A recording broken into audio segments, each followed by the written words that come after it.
Rather than caring for and being careful about our national health and our national survival, Starmer and the government seems to have been careless.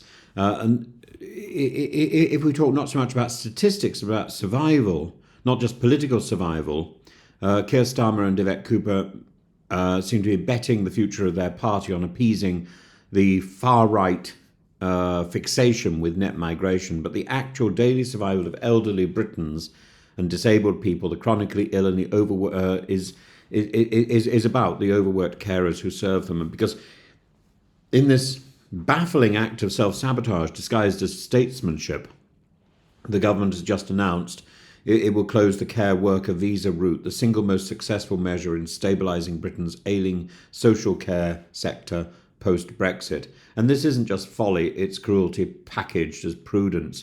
So, beginning with some sobering facts, there are 131,000 vacancies in England's social care sector, with a vacancy rate of 8.3%, higher than both the NHS and almost triple the national labour market. And a quarter of all care workers in the UK are non-UK nationals. Providers like Grosvenor Health, fewer than 1 in 10 new staff last year were British. Yet the government is scrapping the only working pipeline for the new care staff in favour of a mythical domestic workforce that simply doesn't exist. In other words, the government is amputating the leg to cure a limp. You consider people like there's a home care provider in Cheshire called Stella Shaw, and her staff are recruited from abroad. Many are qualified doctors and physiotherapists in their home countries. Why hire internationally? Because, as she puts it, they're reliable. A pointed indictment of how badly the sector has failed to attract and retain British workers.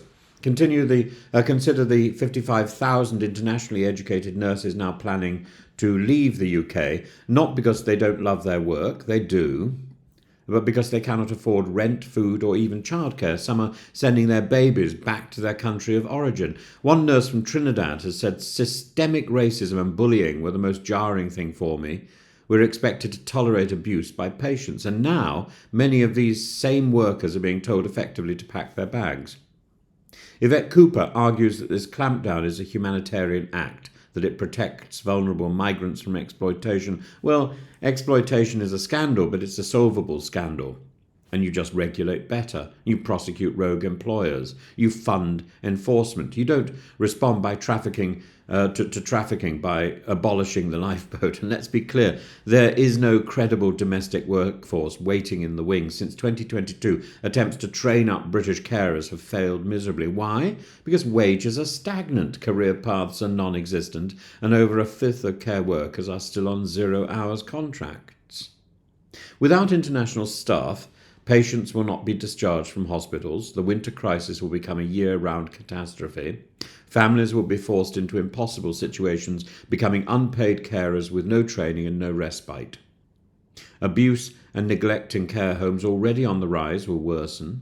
Some homes now leave residents in bed for weeks. Others run out of basic medicines. Inspectors report violence, malnutrition, and soiled carpets encrusted with dirt.